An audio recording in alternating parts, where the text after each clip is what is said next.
Rachel tried to return her 140-pound gray Cane Corso twice. The first time, she made it to the parking lot. The second time, she made it to the front door. The third time, there wasn't a third time. And what happened in the 8 months after that is the reason she'll tell you, without hesitation, that Atlas is the best accident that ever happened to her. The first time Rachel tried to return him, she made it as far as the shelter parking lot. She sat in the car for 22 minutes with the engine running. Atlas was in the back seat. He wasn't barking, he wasn't anxious. He was sitting upright, watching the back of her head with the calm, unhurried attention of someone who already knew how this was going to end. She drove home. The second time, she actually got out of the car. She walked to the front door of Maplewood Animal Shelter, pushed it open, and stood in the doorway for approximately 8 seconds. The woman at the front desk looked up. Rachel looked at her, then she looked back at Atlas, who was visible through the car window, still sitting upright, still watching. She said, "Never mind, I'm sorry." She drove home again. She never tried a third time. Here is what Rachel will tell you if you ask her how she ended up with a 140-pound gray Cane Corso she did not plan for and did not particularly want. She'll say it was an accident. She was 31, working as a physical therapist in Portland, Oregon, living alone in a house she'd bought 2 years earlier because the mortgage payment was cheaper than rent, and she'd run the numbers twice to be sure.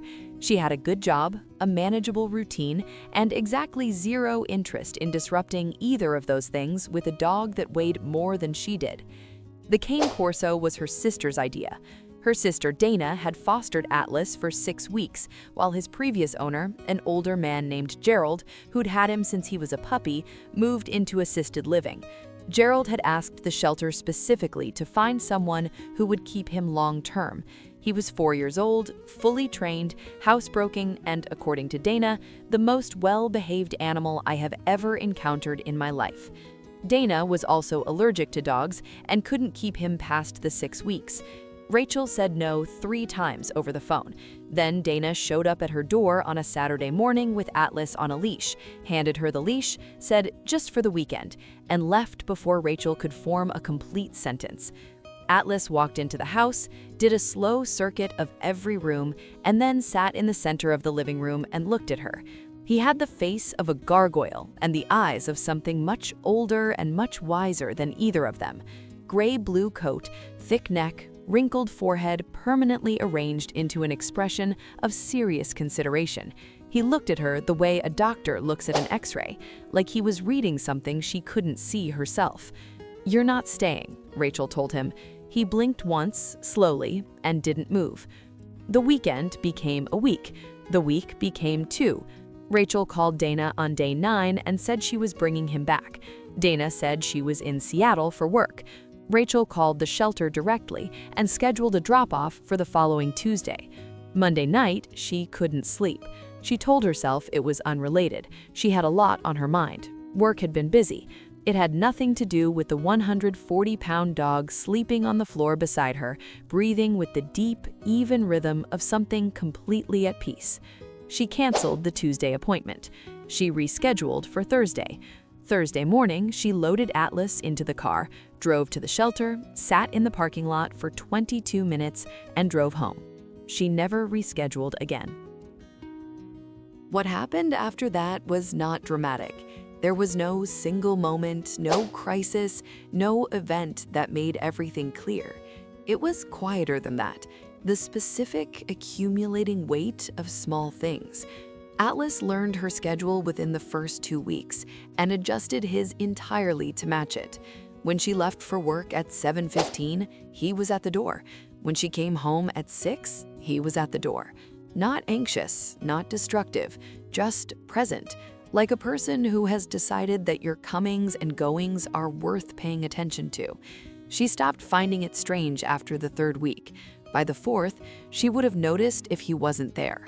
He had one habit she couldn't explain and eventually stopped trying to. Every evening, without fail, he would bring her something. Not food, not a toy, whatever was nearest. A sock, a TV remote, once a single oven mitt. He would carry it to where she was sitting and set it down in front of her, then sit back and look at her with the expression of someone who has just made a very reasonable offering. The first few times she laughed. Then she started to notice the timing.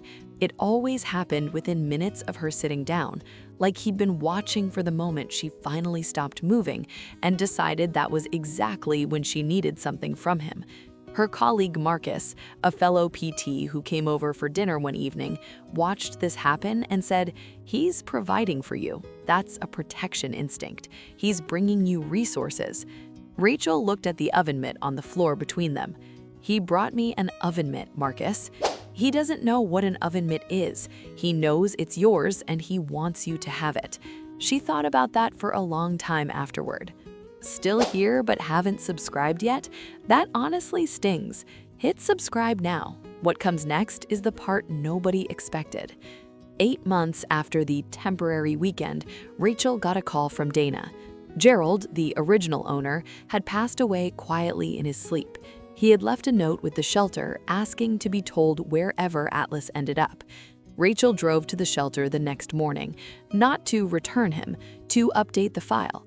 She stood at the front desk and told the woman, the same woman who had watched her walk in and immediately walk back out 7 months earlier, that Atlas was doing well, that he had a good home, that he was healthy and fed, and brought her an oven mitt every single evening without fail. The woman smiled. Gerald used to say Atlas always knew who needed him most. Rachel drove home and sat in the driveway for a few minutes before going inside. She thought about Gerald, about a man who had loved this dog for 4 years, who had known him well enough to leave a note asking to be told where he ended up. She wondered if Gerald had known, somehow, that Atlas would find exactly the right person. She decided it didn't matter whether he had. It had happened either way. Atlas was at the door when she opened it. He looked at her, then he disappeared into the kitchen and came back with her left sneaker, not the right one, always the left, and set it down in front of her. She picked it up, she sat down on the floor, he sat down beside her. Outside it was getting dark. Neither of them moved for a while.